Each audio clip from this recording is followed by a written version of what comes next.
Namaste to everyone. This is Madhuri at Science Idea Tips. So now we have a topic from our NCERT 10th class syllabus, electricity chapter, that is resistivity. So what is this resistivity is? So before going to this resistivity, once we will see resistance depends on some factors. What are those factors? First let us see that, after that we will come to our resistivity topic. Now here we have two wires. I am taking two wires. Instead of drawing like a wire, I draw in this manner so that we can understand clearly what is that. Now here I have the first wire, and again second wire I am drawing here, which is having somewhat less length. Now with the same cross sectional area, but with the less length I have taken the second wire.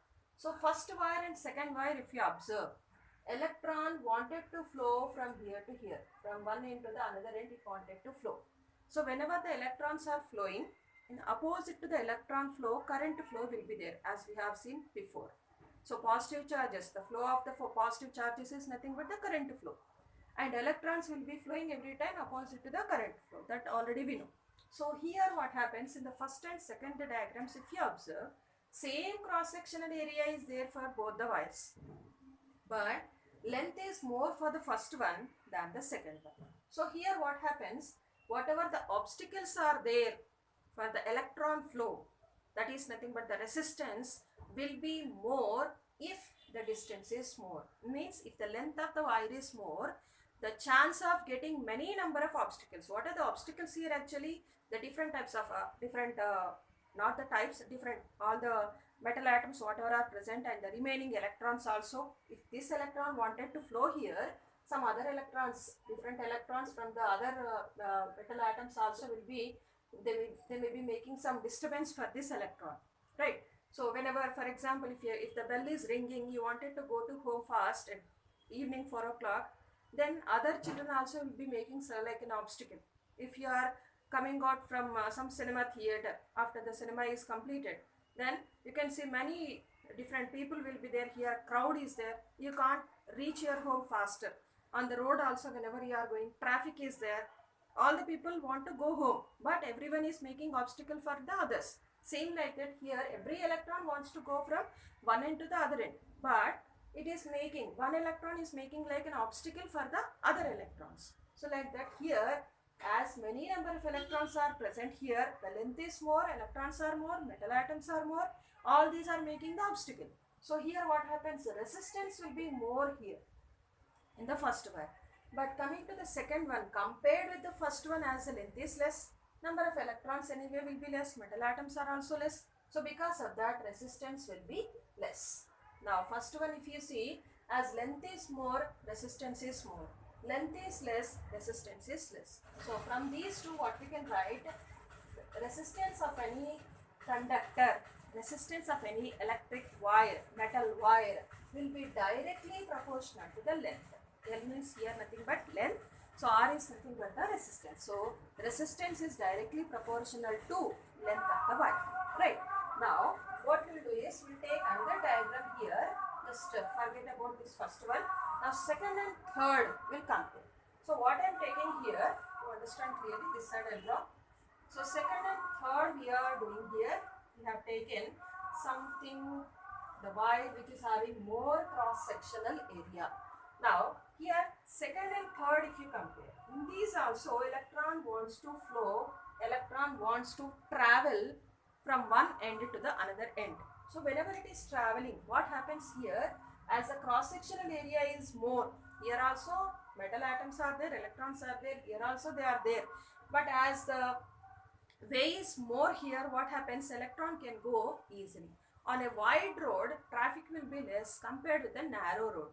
The same thing is happening here also.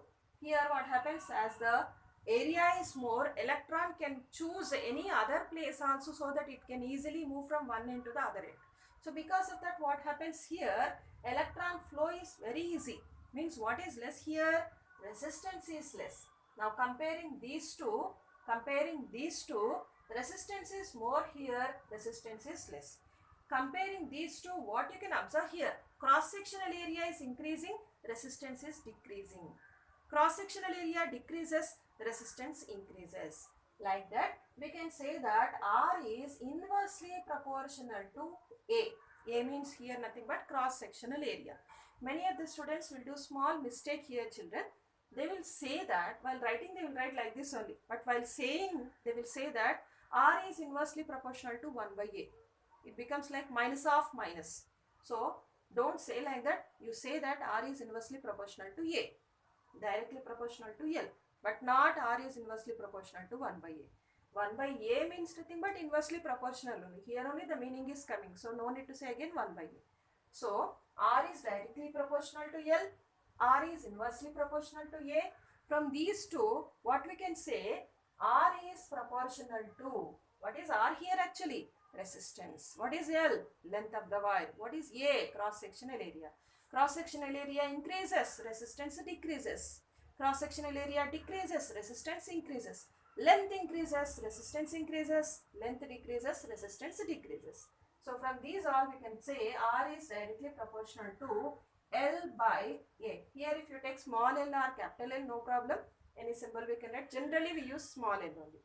So R is directly proportional to L by A. Every time what we will do to remove this proportionality symbol, we will write some constant here. R is equal to rho into L by A. R is equal to rho into L by A. So this rho symbol, whatever we have written, this is nothing but our hero of the cinema, that is resistivity. So what is this resistivity here? From this formula we will write like this. Rho is equal to R into A by L. The same thing we have written actually, but just we have taken A here and L as a denominator. So resistivity is equal to resistance R into A by L. From this formula we can define what is resistivity. Resistivity is nothing but resistance of a metal wire, resistance of a conductor whose cross-sectional area is 1 meter square and the length is 1 meter. If you substitute 1 by 1 here, what happens here? Rho will become R. If you are having A by L as 1, A value 1, L value also is 1. Then what happens here? Rho becomes R. So rho is nothing but, the resistivity is nothing but the resistance of a conductor whose cross-sectional area is 1 meter square and the length of the wire is 1 meter. Then its resistivity value, then its resistance value is nothing but the resistivity. Okay, so resistivity value, whatever is there, this is a constant value. Here only we are saying this is a constant. It is a constant value for the given material. Like for copper, some value. For alloy, for some other alloy, some value. For some silver, some other value. Like that, for one particular metal, some particular value will be there. That we have to remember. So resistance every time changes, but resistivity value will be similar. Resistance, why we are saying it is changing every time? Based on the length of the wire, based on the cross-sectional area, it will be different. But resistivity value is same. When you are taking 1 meter square wire and 1 meter wire, then its resistance, whatever is there, that is called as a resistivity value. Okay.